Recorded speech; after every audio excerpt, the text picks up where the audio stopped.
Welcome to another episode of A Conversation with Father Orsi. I'm BC Cloutier, President of Action for Life, and this is Father Michael Orsi. Hello, Father. Hello, my friend. Another good week for you? So far, Glad to hear it. so good. Glad to hear it. Today we're going to talk about biblical prophecy, and there'll be some clarity around that. Actually, it begins with Riley Gaines. You know who Riley Gaines is? Yeah, she's the swimmer that Olympic says, swimmer. Yeah, she says, hey, look, I'm not into this boys being girls and girls being boys, and they can compete on the same team and all. She's saying boys are going to beat me because they're bigger and they're stronger, and it's unfair. And she is, I think, Where absolutely right. Where did she get something like that? I mean, come on. Riley was on the Joe Rogan podcast, and he pointed out what was once considered morally reprehensible is now being reframed as identity. And he said what many of us believe, which is, if I was trying to destroy a country, I would throw these things into the educational system, and I'd make it seem virtuous to discuss it in an open-minded and objective way. Now, Riley Gaines is a devout Christian, and she came back to Joe, and not that she disagreed, but she said, let me quote scripture, Isaiah chapter 5, verse 20. Woe to those who call evil good and good evil, who put darkness for light and light for darkness, who put bitter for sweet and sweet for bitter. Now, I want to say, Father, this is not to say that people who identify as trans are evil. We need to be on record. Yeah. I don't necessarily think that, and I know you don't either. I mean, confused, yes, but not evil. What's evil is deception and manipulation and temptation, lying and affirming delusions. That's evil. And that's exactly how Satan works and how he operates in the darkness. Father of lies, the prince of darkness. But I think the good news, Father, is that a lot of this is coming to light, and it feels to me like the tide is turning. That some of this nonsense, I can't think of a better word than nonsense, is falling by the wayside in favor of, a more reasonable existence. Yeah. First of all, let's be clear. For Christians, there is no debate. In the beginning, God made them male and female. Period. It's right there at the beginning of the book of Genesis. God didn't say, in the beginning, God made you whatever you want yourself to be. But what he did say was there are two genders, male and female. Also, there's such a thing called common sense. It's in short supply today. It's not that common. Common sense. You are a boy. You are a girl. I am a boy. And all of a sudden, if you decide, well, I don't want to be a boy anymore, and you say I can just, be whatever I want to be, well, first of all, it's a violation of God's law. It's a violation of common sense. It's a distortion of reality. That is just not reality. But reality these days is, so they tell us, it's what you want it to be in your own head. But, there have, at least in my lifetime, always been what we call tomboys. Yeah. Now, that doesn't mean that girls wanted to be boys. It meant that girls liked playing baseball and those kinds of things. Right. And there were effeminate guys. It didn't mean that they were gay or that they wanted to be women. It meant that they were more comfortable talking about fashion than they were talking about, some guy thing. Right. Mickey Mantle. So Aaron Judge. All right. I'm updating myself. Okay. So once again, the vocal minority has carried these things to the extreme. And, we have 12-year-old kids who've decided that they want to be the opposite sex. And they're taking drugs, and in some cases they're undergoing surgery. Yeah. This is insanity. Yeah. Bodily mutilation. And where are they getting this stuff? A lot of times they're getting it in school. In the education system. And that's why parents have to be very, very careful as to where their children are going to school and what they are learning in school. But, what I'll tell you, which is even more frightening, this is what, Riley Gaines is talking about. You have someone who is a girl, and she's working very, very hard to excel in whatever sport it may be. Mhm. She's working very hard at that sport. And then some guy comes around and says, "Oh, I'm a girl." Yeah, there you are, 6'5" with a big, deep voice and big muscles. And you have some little girl that you say, "Well, wait a minute, I've been training for this for years and years and years. And now you're saying you're a girl. And of course you're going to beat me in a race or in Right. swimming or, whatever the case may be. Of course." And then for society to say it's okay. No, it's not okay. It's not okay for the politicians to say it. It's not okay for the teachers to say it. And it's not good even for parents to encourage certain people from their normal way that God made them. Is that clear? It is clear. Yeah. And I don't know. Again, I feel as though the tide is turning a little bit. Mhm. That, first of all, I personally applaud Riley Gaines because she has a bully pulpit Yeah. as a winning athlete, and she's not afraid to use it. Right. Even better, she's not afraid to express her Christian values. Right. I'll tell you something, BC. A number of months ago, I was invited to an event with Riley Gaines as the speaker. Mhm. And she had to bring a bodyguard with her. My Imagine gosh, that. a bodyguard, because people found out she was there, and people might decide that they want to harm her.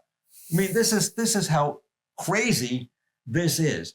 But anybody who is in charge of any organization, especially an athletic association, that says that it's fair and right that men can compete against women just because they say they're women, there's something called injustice. It's unjust. It's unnatural. Let's say that the NFL, I'm a big football fan. Mm-hmm. Let's say the NFL is compelled to allow women who have they become men, Right. okay, on the field. The next issue with that is they're going to get beat up. I don't mean physically with fists. I mean that they're going to get steamrolled by these great big guys that play football. I wouldn't do that in a million years. Okay. They'd kill me. So then what will happen? They're going to demand that the standards be changed in the NFL Sure. to accommodate them. Sure. And so we're going to have a game that we know has some problems, encephalitis, not encephalitis, the something brain else. injuries, All right. but is a great American sport. And we're now going to water it down because of Disparate thinking. Basically, yeah. We talked about that last week, I think. Yes, we did. That means It's back. Now you got to mix everybody up for race, and then all of a sudden for gender, and therefore, I guess if it hits the NFL, I mean, you got to have a certain number of women. Well, former women, right? So they can say, well, it's still a male sport, but I'm a male now. I mean, that's what's happening to Riley. Essentially, is that there are a bunch of guys saying, "Oh, I relate, I relate as a female, so I should be able to compete." No, it's not fair. It's not right. No. Plain and simple. And I'm not beating up on trans people. They can do whatever they want. Adults, not kids. Right. But when it begins to affect the mainstream, then I think we have to call timeout. Yeah, we do have to call a timeout, and it has to be challenged. And it has to be challenged. You got to nip it in the bud. If it starts, when the kid goes to preschool, and then it follows them all the way through high school, I mean, you're going to have one heck of a messed up kid there if they buy into this. And there's a technical term for this. Baloney. Buy into this baloney. It's baloney. Well, we've talked about in Florida, there are certain books that have been banned. Right. That's what the liberals would say. They're banning books. I think I talked about this on a previous episode. I took the time to go and check out some of these banned books. Mm-hmm. I want to tell you, Father, these are books that third and fourth graders have had access to until the better thinking officials in Florida Right. made a decision. I didn't read the books. Some of them have graphics. They're pictures in them. I like cartoons, but little kids looking at this stuff, folks, I'm telling you, it's salacious. It's very salacious. Yeah. I mean, they're talking about sex acts occurring and what once upon a time would be considered aberrant sex acts that somehow a part of society has convinced us is, well, that's the way people are. Right. It's outrageous. Yeah. And lend themselves to letting little children, even bigger ones, to lust. You plant these ideas in their head. What do you think is going to happen? Some little boy is looking at this book and saying, oh, so this is normal. Yeah. Okay, I think I'll try this. Right. I've seen these books, and they were removed, I'm told, from some of the schools, the local school districts. I don't know. I don't go into the schools and check this stuff out. But some of these books, they should have been removed. On the other hand, there are other books that certain people want removed that, let's just, for instance, if it has Huckleberry Finn. Yeah. The N-word. The N-word, right. And then you say, we got to take that book out because it has the N-word in there. Well, folks, I don't know about that. I don't think it's a good idea because you would lose the flavor and the context of the dialogue. Yes. Yeah. And what you have to be able to do is to have a certain framework of what was going on during that period in history. And we say, yeah, that was absolutely wrong. It was a terrible thing that what happened with slavery and the way the African-American people were talked about. But this is what it was. But there's a historical lesson for our kids. Yeah. Right? And yes, it uses history. Yeah. I mean, it uses language that is unacceptable today. Right. But that hits a kid right in the face. Yeah. And I can't believe this ever happened. Right. I mean, I remember reading Huck Finn as a kid, and I couldn't believe it happened back then. Right. Yeah. So I don't know. Yeah, that's why, I think that when we're talking about, Riley Gaines, we have to be able to say, wait a minute. We used to, in law school, the reasonable person. What would the reasonable person think of this? And I don't think the reasonable person is ever going to say that Lila Williams has to compete against, some woman who's like half the size of, what's his real name? Lila who? What's his name? I don't know. I don't even think he's Lila. I don't know anymore. I don't know. I don't pay attention to these things because they're so objectionable. Yeah. But let's take a deep breath and let's take a break. We'll be back right after this. But for the moment, I'd like to talk to you about the expense of airing this program. Many people don't realize how expensive it is to produce this program and to get it on the air. Would you care to guess? It's about $3,000 per week. We think that's a reasonable expenditure, but obviously it's an expensive one. So we need to ask for your help. If you'll go to actionforlife.org and click on the donate button, it would be greatly appreciated. Now, you can donate once or you can donate each month, and we certainly have viewers who do both. We appreciate that. Please take time now to visit actionforlife.org and click on the donate button. Thank you so much for your support, and may God bless you always.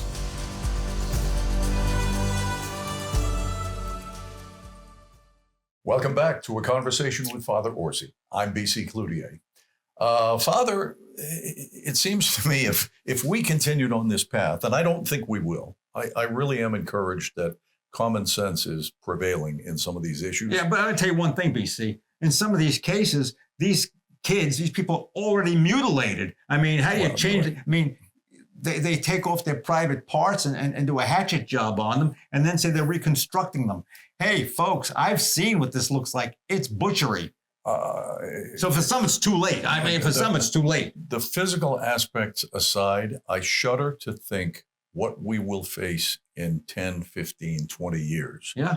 When the psychological issues come to the surface. And, the media is controlled, most of the media, legacy media, is controlled by liberal thinkers, progressives, if you will. No. No. No. They tend to minimize stories that you can find if you go digging around a little bit about people who did transition and now are regretting that decision, and it can't be reversed. Right? You said the word progressives. I don't even like that word, folks. It's a stupid word. They're liberal. Yeah, it makes it look like we're making progress. Yeah, right. This is not progress. This is reversion. They should be called regressives. Regressive. Yeah, that's right. Hey, folks, sometimes I just got to take a pill when I think about these things to calm myself down. No, but the biggest, I just realized I didn't realize, I read that the biggest political bloc today are independents, that the independents have actually overtaken membership in the Republican and the Democrat parties. And then, we have libertarians, the Green Party and all that stuff. I guess Communist Party too. Used to be on the ballot. I don't know if they still are. They probably have another name now. It's called progressives. Excuse me. Oh, we're going to get some mail about this one. The independents hopefully are bringing some sanity back to not only our political process, but the way that we think. And I think there are maybe some indicators, one being charter schools and parochial schools are excelling everywhere. Right. And public schools continue to flounder and just not produce very good results. And I think any right-thinking individual who is a parent or a grandparent has to look at that situation and say, I want my kid going to a charter school or to a parochial school, whether that's Catholic or Jewish or whatever. Yeah, and there's available now through the state $8,600 for students. So it's the greatest bargain of all time. Get a private school education, go to a charter school. The money is there to help you. The charters do it by lottery to get into a good charter school. So take advantage of what's available to us, or else you're going to end up with a bunch of screwed up kids. Well, and my point is that all of this money spent on public education, which is largely driven by teachers' unions, has proven to be money thrown into a black hole. Yeah. And the charter schools and the parochial schools operate on much more austere budgets of necessity, and yet they produce better results. Yep. Yeah. That is just one example of, I hope, the pendulum swinging back to more toward the center and just logical thinking. Well, in the public school system, I call them government schools, you have layers and layers of bureaucracy in those schools. So you're paying a lot of salaries before the money gets to the kid. You're paying a whole bunch of bureaucrats to help the money get to where it's supposed to go. But then there's nothing left by the time it gets there. And even the teachers most teachers are very good people. They have good intentions, and they make peanuts too. They're making, unless you're in New York City, then you're doing well. But even that was my big mistake in life. I should have been a New York City school teacher. Even then, with the cost of living there, let's diverge some more. There were certain jobs that were vocations, certainly clergymen, but beyond that, a teacher back in the day was called to that vocation. Yes. Yeah. And there wasn't any necessity for a union because the teacher was there because he or she was on a mission. Right. Right. Very respected members of the community. And they wanted to educate kids. That was their mission in life. We've lost that not only in teaching, but in many different job categories. Right. That there are no vocations now. There are just jobs. Right. And that is another area where America has become weaker. Sure. And, the reason why the teachers union is so powerful is because they have control over the schools and they have control over the teachers. And that's why you have a large segment of those who are involved in education being more left wing, because their bread is being buttered up on top. Yep. It's and it's not helping. It's not helping the kids. You know, it's not just teaching algebra. I never did well on that anyway.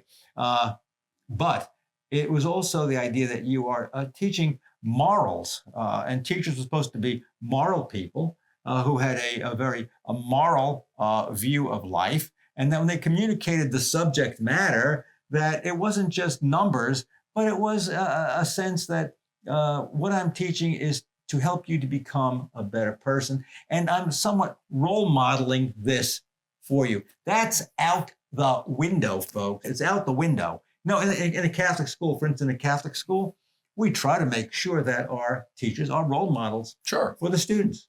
And, you know, this brings up the point that, as Barack Obama said, elections have consequences. Ooh. School board elections are often ignored by the majority That's of right. the citizenry, and they shouldn't be, because the school board can make decisions to improve the public school system. They sure can. But they have to take a stand, and they have to pursue that stand.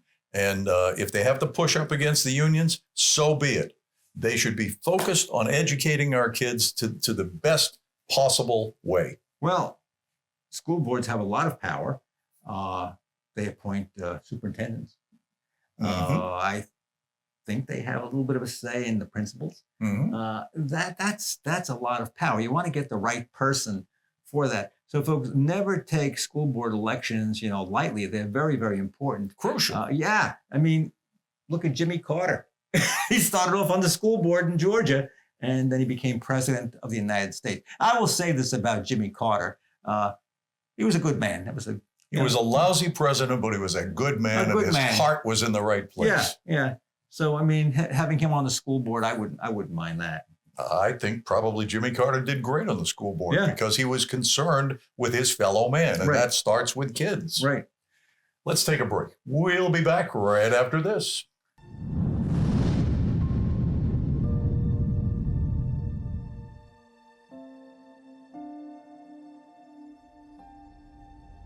Hi, folks. Over the weeks, you have become more and more familiar with our program, Conversations with Father Orsi. I know that you are enjoying the programs because you tell me that you do. I want you to be sure that you should never worry about missing an episode, because you can go to actionforlife.org and catch all of the episodes that we have produced over the last year. Now, also, extra added bonus, you can watch my homilies, my weekly homilies about the Sunday readings. That's also on actionforlife.org. Lastly, both of these adventures, conversations and the homilies, they cost money. And I'm going to have to ask you if you can help us out, because so many of you tell me how much you enjoy the program. Some people tell me our Sunday wouldn't be the same. We record the program, we watch them during the week. This is an expensive enterprise, and we think it's an important way to get out the gospel message and to talk about those issues of the day that are important to us as Christians. So please go to your website, actionforlife.org. There is a button you can click for donations, and please be generous to us to keep this show on the air. Your Sundays will not be the same without it. Welcome back to A Conversation with Father Orsi. I'm B.C. Cloutier. Father, final thoughts this morning. Oh boy, final thoughts. I have so many final thoughts. Well, we began to talk about Riley Gaines and transgenderism and who can play what sports, and could boys compete on girls' sports as long as they think they are something that they're not. And we talked about, where did they get this? Well, it's in the culture. Certainly it's in the culture. But where do young people get enculturated for the most part? And it's the school system. Sure. It's the school system. So if you start, learning this stuff when you're in kindergarten, decide whatever you want to be, a boy or a girl. How do you feel today, like a boy or a girl? How do you want to dress today, like a boy or a girl? You can change yourself if you want to change yourself. There are certain drugs that can help to change you. There are certain operations that can change you, or go to the guidance counselor and talk this thing out. You don't even have to tell your parents. I mean, parents don't even have to know about this. I mean, the schools are a place that need to be watched very, very carefully, folks. If you are asleep at the switch when it comes to the education of your children, you are a criminal. I'm telling you that right now. You're a criminal if you're not paying attention to what's going on in the school where your child attends, because that child is going to be possibly ruined for life, psychologically ruined for life. Keep your eye on your kids. Take the schools very, very seriously. Know what's going on in those schools. Be sure that you know who's running for the school board. Don't just pass it over and say, who cares? If that's your attitude, you're a criminal. You're not doing your duty as a parent. You're not doing your job. When we talk about the school system, we have to remember that there are multiple layers of people that have access to your kids every day. More than maybe you put in time with your kids, because they're there. They are a captive audience. Captive audience. For a number of hours a day, plus even after school activities, after school sports. If you tell the boys you can play on the girls' team and the girls can play on the, well, at a certain point, I mean, maybe first or second grade they could play together, but then the boys start to get pretty big. And then if you tell them you can go in whatever bathroom you want, go and shower wherever you want, you know, you're messing up a kid psychologically and spiritually. You're messing up that child. And so, you know, if you have concerns, look into private school education. Look into private school education and also into the charter schools. Now, there are some private schools that are just as goofy as the public schools with this, you know, DEI and all of this stuff and all of this modern transgenderism. Look, you got to be careful that the private school is not going to do damage to your kids too. Know which one you are sending your child to. And take a look at the curriculum that's being taught. Meet the teachers. Find out what the heck is going on, because we're in a society that is in a great deal of danger of poisoning future generations. Your kid is not just your kid. Your kid is your responsibility, but your kid is somebody that's going to help shape the next generation, because they're someday going to be mommies and daddies too. And they're going to be people that are going to be working in important jobs and positions in society. So it's for the good of your child. You are in charge of your child, you, not the school. And it's for the good of society, because in the long run, what's passed on in the education system today is going to affect society in the future. And I don't like what I see. I don't like it, but you can do something about it, because if you don't, you belong in jail. How's that? As always, wise words, Father. That'll do it for this week. Thanks so much for joining us in a conversation with Father Orsi. I'm BC Cloutier. We look forward to seeing you back here, same time, same place next week. Until then, have a great week and God bless.